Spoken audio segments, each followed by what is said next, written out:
You're tuned in to the Ross Tucker Football Podcast, guiding your gridiron journey, none other than your host, former NFL lineman, Ross Tucker. Oh, yeah, it is. But it's not just any Ross Tucker Football Podcast.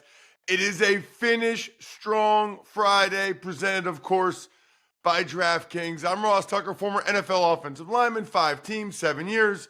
Most of you know that. Absolutely love the fact that I played long enough that I could get all these media gigs, CBS, Westwood One, the Eagles, Odyssey, WIP, and of course, this podcast network. It'll be awesome. On Monday, we'll be going over the draft with Emory Hunt on the college draft, and we're getting Greg Cosell in here on Monday's Ross Tucker Football Podcast to get his thoughts on the 2024 NFL draft. But today, it's just me and you and me, going over round one of the NFL draft. My thoughts on all 32 selections. Beyond fired up. Love those of you that follow us on social media and engage in any way. I'm at Ross Tucker NFL. We're at Ross Tucker Pod. Those of you that rate and review the show, you're amazing. That helps a lot. Or take advantage of any of our sponsors.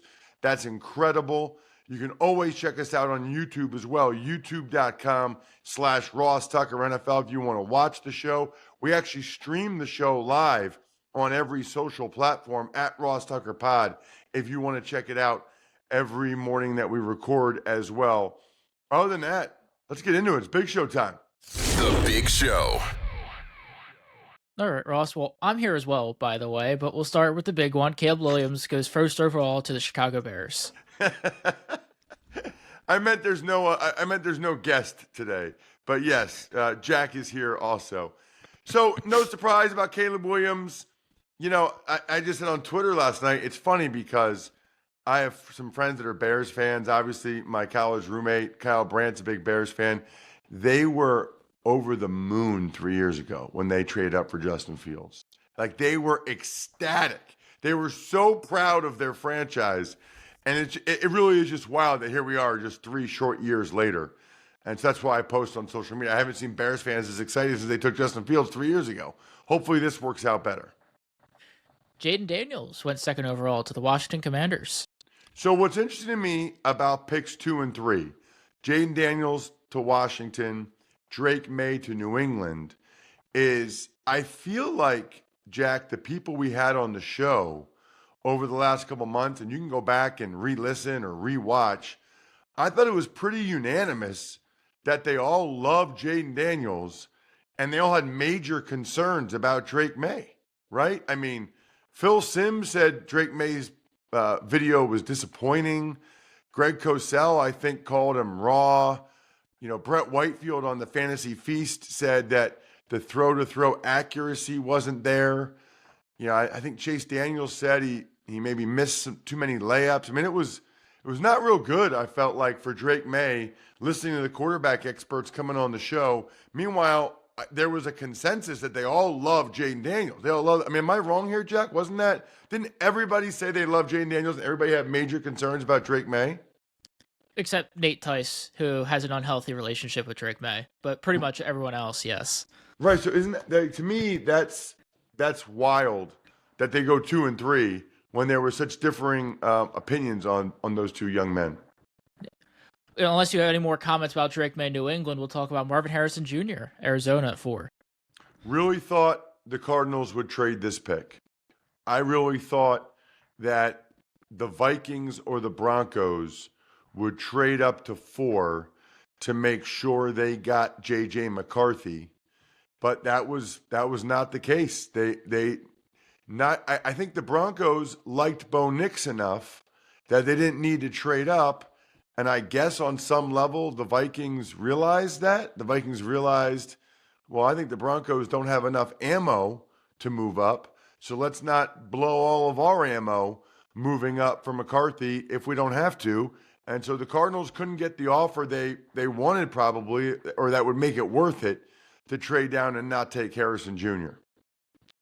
Chargers, they solidify their offensive line. They take Joe Alt.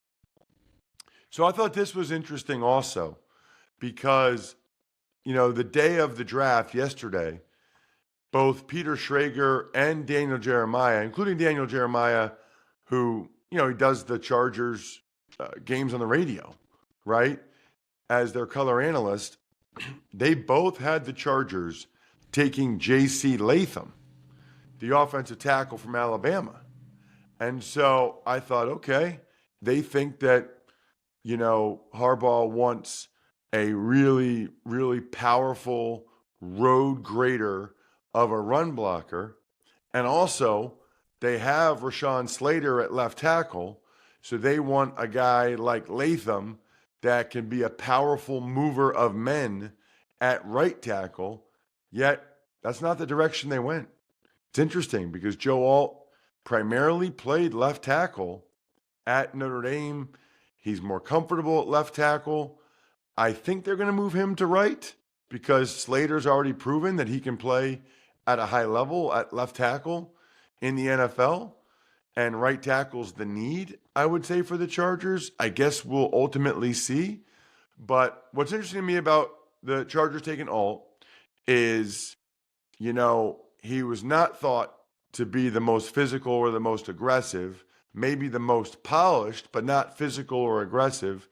And he doesn't have a lot of experience on the right side. So that will be one to watch. I think most people still thought, though, that he was the best offensive tackle in the draft, only 21, the bloodlines, and I think there's upside there. And I think that the Chargers just said, we want an offensive tackle. We want the guy that we think is the best one in the draft. Giants, they passed on a quarterback some thought they would take, and they take Malik Nabers, wide receiver. This is the right decision for the Giants. I know some people want them to take a quarterback. Do you really want them to take the fourth best quarterback? Is that the fourth guy off the board? That wouldn't excite me that much if I'm a Giants fan. They just paid Daniel Jones a huge contract a year ago. And I'll talk about this later as it relates to the Atlanta Falcons. But remember this, right? Most people making decisions in the NFL, they are concerned about job security, right? What can they do that will get them fired? What can they do that gives them the best chance to keep their job?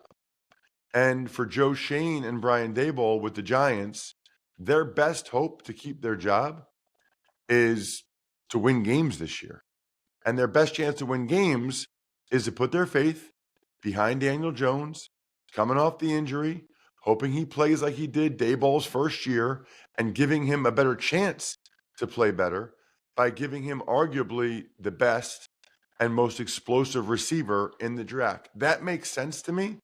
Even if this year blows up or Daniel Jones is bad this year, they can be in the quarterback market next year, but they'll still have an elite talent at receiver for a young quarterback a year from now. And there's going to be plenty of guys next year. Quinn Ewers and Jalen Milroe, Carson Beck, Shador Sanders. Don't let these people fool you about next year's draft class. There'll probably be 4 guys that go in the first round next year, I bet. Somebody mentioned earlier, the Titans, they take J.C. Latham 7th overall. Right. And so what's interesting there is clearly I thought that the Chargers would take Latham. And I thought the Titans would get Joe Alt, right? I think we all thought the Titans would be able to draft Joe Alt at left tackle. Obviously, they wanted an offensive tackle. They knew they needed an offensive tackle. They picked Latham over some of the other guys that were available, Fuaga, Batanu. Latham's the guy that I'm sure that Bill Callahan really liked there in Tennessee. He's as good with O-linemen as anybody. I would be curious to know, though, would they have rather had Latham or would they rather had Joe Alt if Alt had been on the board? He wasn't, so they got Latham. I talked about him earlier as it relates to the Chargers and just what Latham brings to the table. I do think that that's a very solid selection by the Titans. Now they're starting to build something now with Skoronski, Latham. They're building it from the line out, which they need to do. Atlanta Falcons, they shocked the world. They draft Michael Penix Jr. 8th overall. Probably not a surprise, Jack, but it is a surprise. But this is not a surprise. It's going to be my Labatt take of the week. It's presented by Labatt Blue Light, the pristine Canadian Pilsner. Enjoy your beers together so you can live life to the power of we. Always enjoy responsibly. Beer, Labatt USA, Buffalo, New York. When in doubt in the NFL, always think job security and job preservation. That's my initial reaction to the Falcons taking Michael Penix Jr. 8th overall. This gives the GM Terry Fontenot, the head coach Raheem Morris, a pretty long runway to keep their jobs in Atlanta. They'll be a good team while they have Kirk Cousins, and then they'll be able to transition to Penix Jr. and hopefully still be a good team, or at least get a year or two of Penix being able to show what he can do.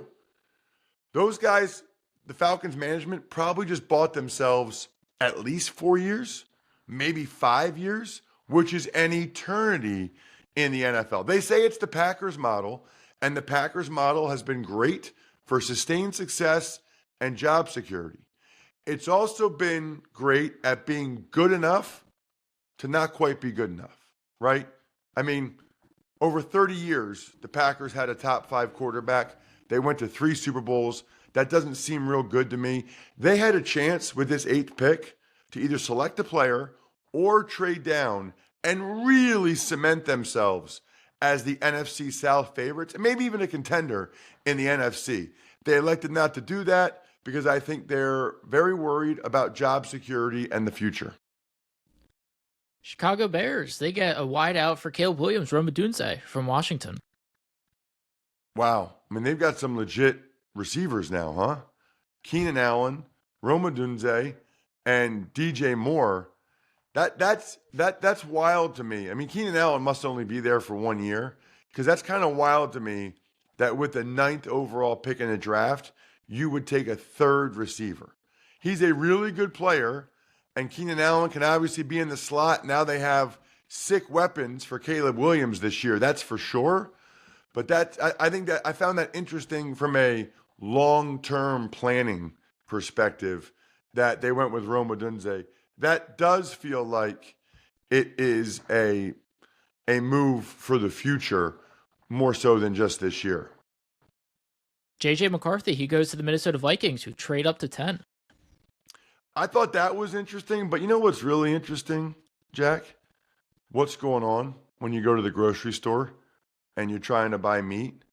You really don't know what you're getting at the grocery store. Do you know how much of that meat is imported? That's why Good Ranchers started as a company. They wanted to have 100% American meat that you can trust is tender and full of flavor every time. With meat prices continuing to go up and quality at the store going down, Good Ranchers Price Shield will not only save you hundreds, but also help you put 100% American beef, chicken, pork, and wild-caught seafood on your plates. Plus, you get an extra 10% off your subscription with my code Ross at goodranchers.com today. Hopefully you guys saw what I grilled last Sunday. Those bone-in ribeyes, those sirloin steaks, delicious. Use my code Ross for 10% off your subscription and a price lock guarantee until 2026. Goodranchers.com. American meat delivered. Gotta have something, Jack, to wash it down. Delicious. Labatt Blue Light. I had several last night watching the draft. Drink some Labatt Blue Lights with your friends. Live life to the power of we this weekend. Always enjoy responsibly. Beer, Labatt USA, Buffalo, New York. What were your thoughts on McCarthy going to the Vikings? So the move up one spot was interesting. Kudos to the Jets to be able to get some extra compensation to just trade down one spot and still get the guy they wanted in Olu Fashanu. I think the Jets deserve a lot of credit for that. That was savvy. And obviously they sold the Vikings on the fact that somebody was going to try to trade up to get J.J. McCarthy. I don't really think that's the case. I think the Jets were bluffing, and I think it worked. So kudos to Joe Douglas and the Jets. The Vikings, Jay Daniel came on the show, and he felt like the Vikings loved Drake Maye. So we'll never know whether they love Drake Maye or not. I do think it's a really good situation for J.J. McCarthy. He's from Chicago, gets to go up to Minnesota. He's in Kevin O'Connell's system. They've got some legit receivers. I think it's a pretty good spot for him. And unless you had any other thoughts on Olu Fashanu, we'll talk about Bo Nix going to Denver Broncos at 12. Well, yeah, Olu Fashanu is just a very, very solid offensive tackle. Great kid. I've met him. And, I think the Jets want to make sure they're covered on the offensive line. And now they've got 3 tackles that they can feel really good about. 2 of them are up there in age. So if something happens to Moses or Tyron Smith, they can put Olu in. And by the way, Olu could probably play guard if they wanted him to. Bo Nix, I tweeted this yesterday, Jack, or 2 days ago, at Ross Tucker NFL. I've never seen one guy so tied in with one franchise. How many people came on our show and said, he's a Sean Payton type of guy. He would look good in Sean Payton's offense. That's all anybody said about Bo Nix, and boom, he gets drafted by the Broncos. They just sit there at 12, and they get the guy they clearly liked, but also clearly nobody else liked that much. Brock Bowers, he went 13th to the Las Vegas Raiders. I think the Raiders wanted Penix, and we're hoping to get him, and because they were listed as one of the teams that tried to trade up to get Penix, but I think Brock Bowers is a heck of a consolation prize. I'm a huge Brock Bowers guy. I think he was the best player in college football over the last 3 years, him and Marvin Harrison Jr., and I think that's a really nice selection by the Raiders. Yeah, we had a run in the trenches for the next few picks. Talise Fuaga went to the New Orleans Saints at 14. Latu went to the Colts at 15. Byron Murphy, defensive tackle, goes to the Seahawks at 16. Dallas Turner to Minnesota, who trades up at 17. And the Bengals, they take Amarius Mims, the tackle from Georgia, at 18. I love it. So Fuaga was a big fan of his, and the Saints needed an offensive tackle desperately. And they had their choice between Fuaga, Mims, Fatanu. They wanted Fuaga. Latu, man, he gives the Colts some serious edge rusher. He is good and ready to play well right away. I thought that was a great pick by the Colts. You still have Buckner and those guys inside, and now you get Latu off the edge. I think, their general manager, Chris Ballard, probably realizes they need to win. They need to make the playoffs this year, and Latu was the player that gives them the best chance to do that. Byron Murphy is such a Seahawks pick, John Schneider pick, best D tackle in the draft, and he loves getting good D tackles. It's such an important position. And then the Vikings, yes, they signed Grenard, but they know how important that position is. They lost to Danielle Hunter in free agency, and now they have Turner and Grenard coming off the edge to give them some legit pass rushers. Any thoughts on Amarius Mims before we get to the next batch? Just a monster, and the Bengals obviously they like his upside to be one of their tackles for a long time. A lot of people thought he was the most talented, the greatest upside of any offensive tackle in the draft. Yeah, next couple picks, we saw Jared Verse, the edge rusher. He went to the Rams. Steelers, they take Troy Fautanu, the tackle out of Washington. Chop Robinson, the edge from Penn State, goes to Miami. Quinyon Mitchell, the first corner off the board, goes to Philadelphia at 22. And Brian Thomas Jr., the other LSU wide receiver, goes to Jacksonville at 23. Well, Jared Verse, that's exactly what the Rams needed. They needed a difference-making defensive lineman after losing Aaron Donald. And I know they believe that that's what Verse will give them. Fatanu, I love that pick by the Steelers. I'm a big fan of Fatanu's game and the versatility that he gives them, right? He can play guard, he can play tackle. I think he can start and be very good at both. And so that's really what the Steelers needed to do, is get one more offensive lineman. It makes a lot of sense to me. Chop Robinson, remember the Dolphins, they don't know what they have in Chubb as well as Jalen Phillips coming off of those injuries from last year. And even if Chop Robinson's, there's nothing wrong with having a third D end in the rotation. And they can move those other guys inside at times. They can keep those guys fresh. They get a lot of leads. Now they can come at you in waves. And he can learn from those guys. Quinyon Mitchell, it's crazy to me in today's day and age of the NFL, Jack, that Quinyon Mitchell was still there, that the Eagles had their choice of cornerbacks at number 22. That was maybe the most surprising thing of the draft to me. And Brian Thomas Jr., a lot of people thought the Jags were looking receiver. They were. Thomas Jr. has enormous upside and ability. Next batch, we saw the hometown Lions. They trade up and they take Terrion Arnold, the cornerback out of Alabama. Jordan Morgan, the offensive lineman for Arizona, goes to the Packers. Graham Barton, center, Duke, goes to Tampa Bay. Darius Robinson, defensive end out of Missouri, to Arizona. And the Chiefs, they trade up and get speedy wide receiver Xavier Worthy at 28.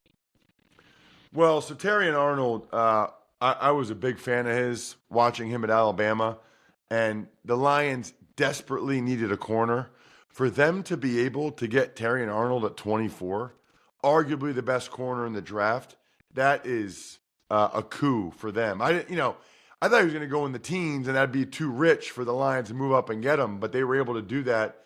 That really gives them a chance to get to the Super Bowl, I think.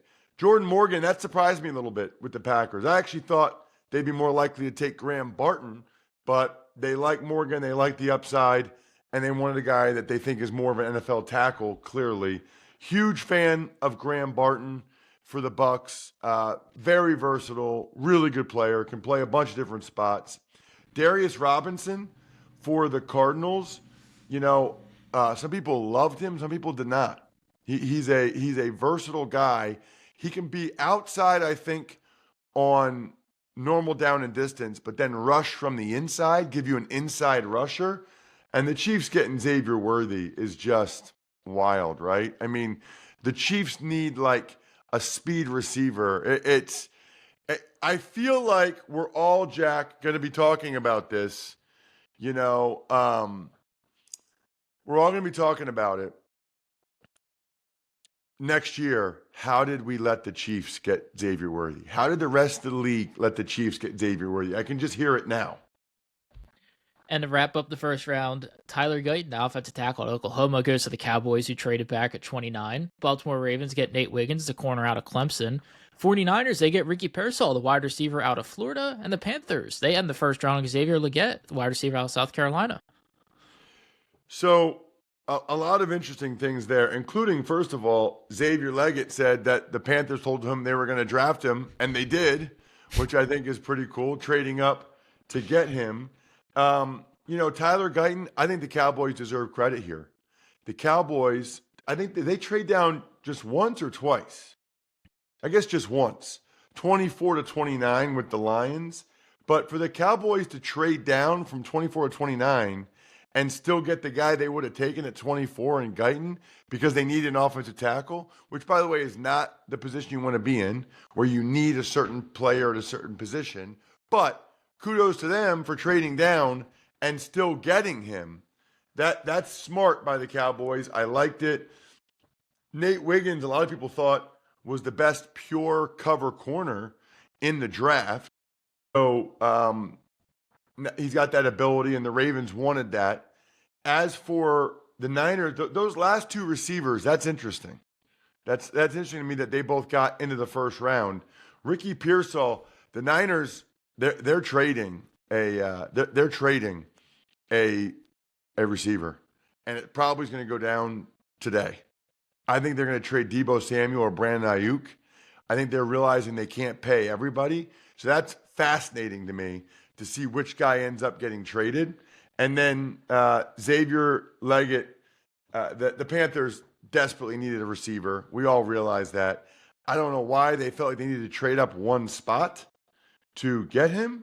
I kind of felt like they would do that tonight, but they elected to trade up. By the way, there's still a lot of good players out there, Jack. Jerzon Newton, the D tackle, several corners, Kool-Aid, McKinstry, Cooper DeJean, lots of receivers like Ladd McConkey, Keon Coleman. No linebackers or running backs have gone off the board. Somebody might still like Spencer Rattler. Should be fun tonight for sure. Other than that, I think we're done here. Thanks for tuning in to the Ross Tucker Football Podcast. Make sure to also check out Even Money, Fantasy Feast, and College Draft, all on the DraftKings Network on Samsung TV Plus, YouTube, or subscribe to the podcast on your favorite platform. Shout out myfrontpagestory.com. You guys know it's the best Mother's Day gift ever, and I'm giving out free autographs to anybody that gets one for their mom. Just order a story at myfrontpagestory.com for your mom or your wife or whoever, any of the moms in your life, and then go ahead, forward me the confirmation, the email receipt, and bang, you will get a signed autograph in the mail. Then you got backofficeschedule.com, steakhousesports.com, humanheadnyc.com, Sporticulture, and Pizza Boy Brewing.